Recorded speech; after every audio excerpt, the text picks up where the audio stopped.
Imagine this. You hear that classic inline-four scream, but it's not coming from a 1000cc monster. It's lighter, cleaner, more modern, and somehow more tempting. Yes, Honda just revived something fans have been begging for, and the 2026 Honda CB500 Super Four might be one of the most interesting middleweight motorcycles of the year. But here's the real question. Is this just nostalgia on two wheels, or did Honda just create the perfect everyday sport bike? Let's find out. Right off the bat, the 2026 Honda CB500 Super Four hits differently. This isn't just another parallel twin naked bike trying to look aggressive. Honda went full retro modern with a round LED headlight, clean tank lines, and that unmistakable inline-four stance. And yes, it actually sounds like a proper four-cylinder. And let's be honest, in a world full of parallel twins, hearing four cylinders again feels like finding Wi-Fi in the desert.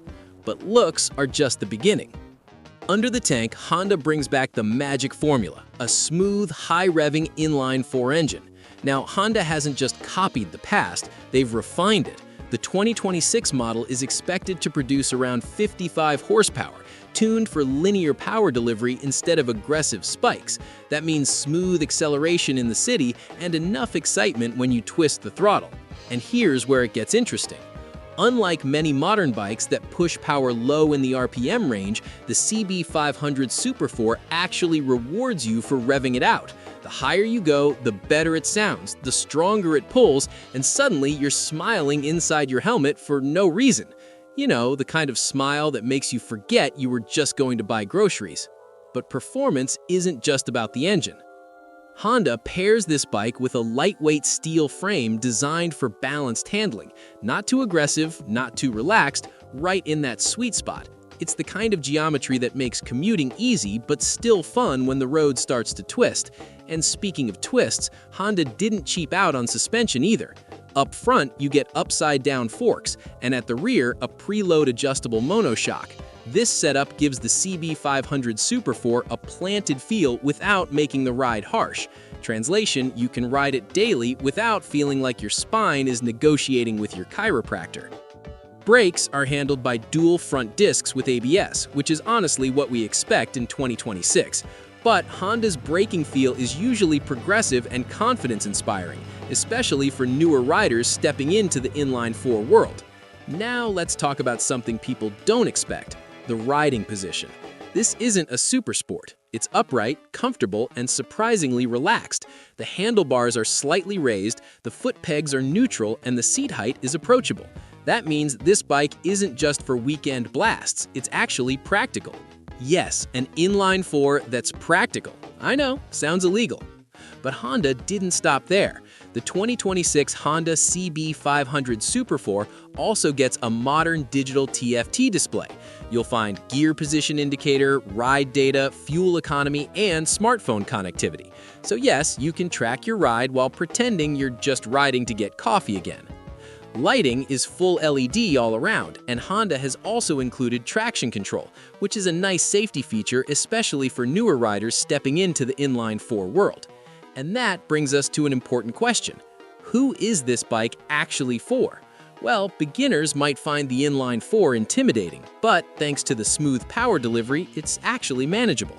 Intermediate riders will love the character, and experienced riders might enjoy it as a lightweight, fun machine.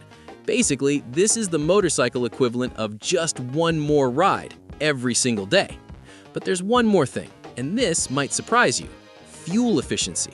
Because the engine isn't overly aggressive, the CB500 Super Four is expected to deliver solid mileage for its class. That means fewer fuel stops and more excuses to keep riding.